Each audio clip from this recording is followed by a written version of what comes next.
Olá pessoal, nesse vídeo eu vou falar sobre um livro publicado na década de 50, de 1950, foi um livro da Edith Penrose. Esse livro se chama The Economics of the International Patent System, foi publicado em 1951 nos Estados Unidos e teve uma tradução para o espanhol feita no México pela editora Siglo XXI, em 1974. Tá? Nessa época, em 74, havia um grande debate sobre reforma do sistema de patentes no âmbito da Convenção da União de Paris, da OMP. Né? Outros estudos dessa época, por exemplo, esse aqui, da UNCTAD, tá? O papel do sistema de patentes na transferência de tecnologia dos países em desenvolvimento. Então estava ali se formando uma crítica muito forte contra o sistema de patentes, basicamente feita pelos países em desenvolvimento, entre os quais o Brasil, e que visava você flexibilizar o sistema de patente para esses países. Né? Os países eles afrouxariam o sistema de patentes nesses países. Então você teria uma regra diferenciada. Né? É ao contrário do que veio a acontecer agora, que a gente, com o TRIPS, nós temos uma uniformização de um padrão mínimo a ser usado pelos países, né? Um mesmo padrão mínimo a ser adotado pelos países. Então, esse livro da Edith Penrose, ele teve muita influência e até hoje tem. Muitos dos críticos do sistema de patente hoje usam os argumentos que estão colocados na Edith Penrose, do livro dela.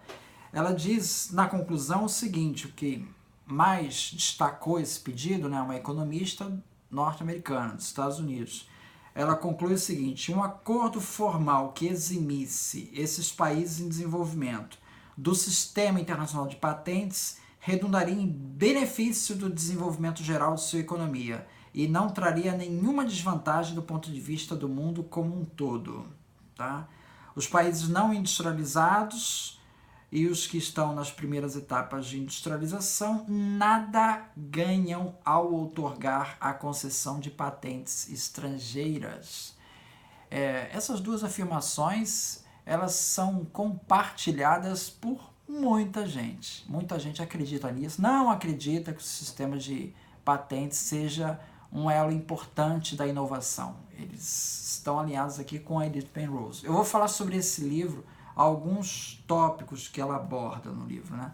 Então, o primeiro capítulo ela faz uma revisão histórica e praticamente dá uma ênfase grande ao século XIX, onde havia um debate muito forte nos países desenvolvidos com relação à eficácia de se ter um sistema de patentes ou não, lá por 1850, por aí. A revista The Economist fez vários editoriais contra o sistema de patentes. Né? Então, na Alemanha, você tinha a União Aduaneira da Alemanha, que foi feita lá com Zollverein em 1833, né? Entendia lá os empresários da época, muitos deles, né, acreditavam que o sistema de patentes acaba funcionando como uma barreira não tarifária e que ia frustrar os objetivos da União Aduaneira. Né?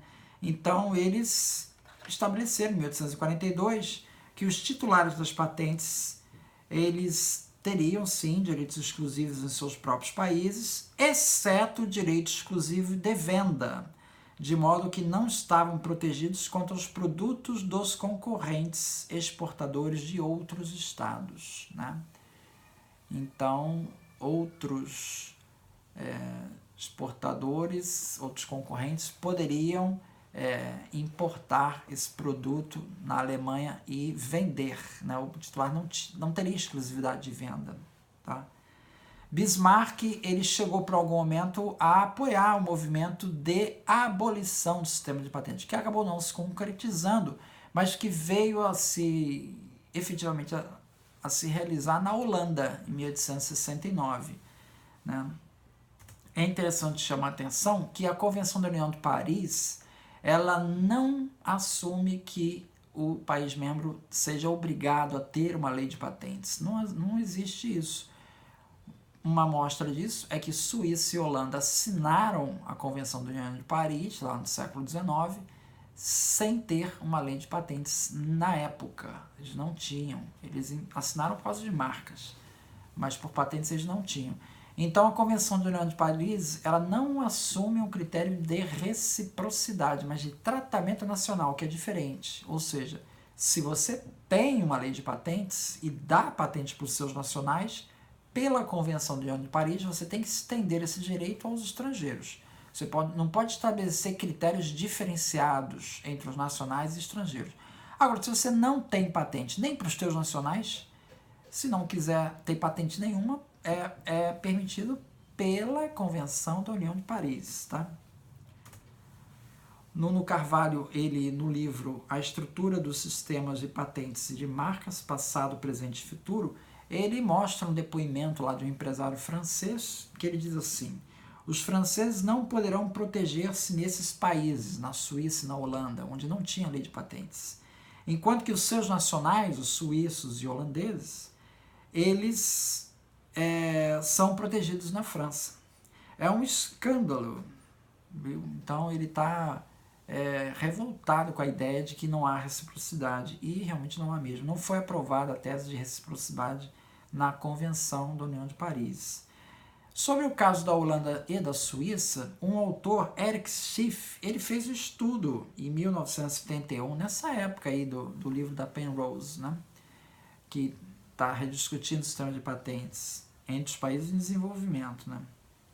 Então ele fez um estudo, Industrialization Without National Patents, para estudar o caso da Holanda e da Suíça, e ele chegou à seguinte conclusão: no caso da Holanda, né, ele pegou o exemplo da margarina, que era uma patente francesa que foi licenciada para o holandês Anton Jurgens, que foi um sucesso muito grande e que deu origem à Unilever.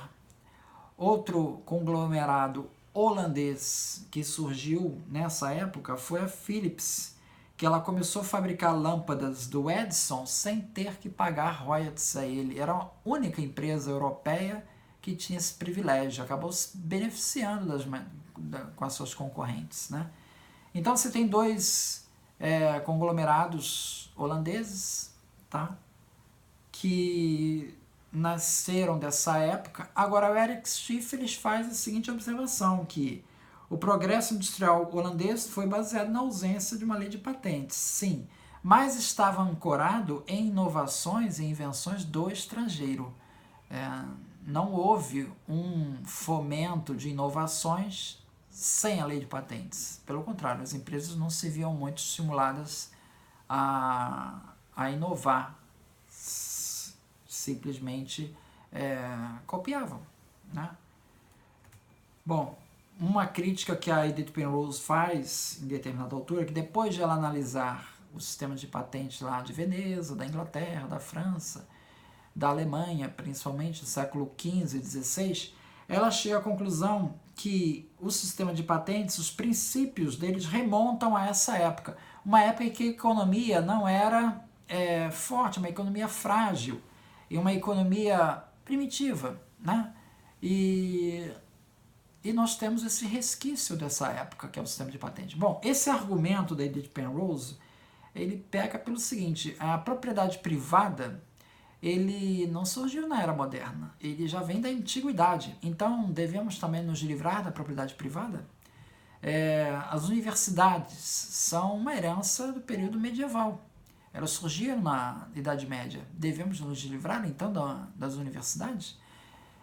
Por isso que esse argumento ele é frágil, né? Existe um autor, Robert Merges, que ele publicou um livro recentemente, a Justifying Intellectual Property, que o tema dele é exatamente esse. Ele mostra que o sistema de patentes, ele não só é necessário, como ele é vital para a economia digital atual, tá? Esse é o argumento que ele levanta e desenvolve, tá? Outro ponto que eu queria destacar, né, que esse lado da Edith Penrose associar patentes ao atraso, né? Então eu já mostrei esse do Robert Merges, e uma outra abordagem também é do Mario Biagioli, né? Que ele mostra o seguinte, que o sistema de patentes ele surge no momento em que os países, né, a França em 1791, os Estados Unidos 1790, né, eles estão consolidando valores democráticos, né? Então a patente ela surge, reforça a patente no seu sentido moderno, né? Que é o que valoriza a novidade, atividade inventiva e a descrição da invenção. Isso vem com o aprofundamento da democracia. Então, países com democracia madura têm sistemas mais robustos, né?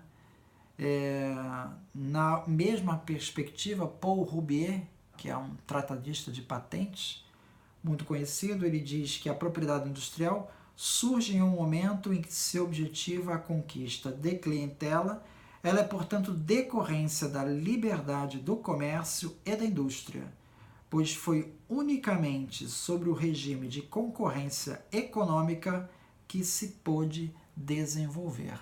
Então, muito ao contrário de estar ligado ao atraso, o sistema de patentes ele está ligado ao maior dinamismo da sociedade como um todo. Muito obrigado.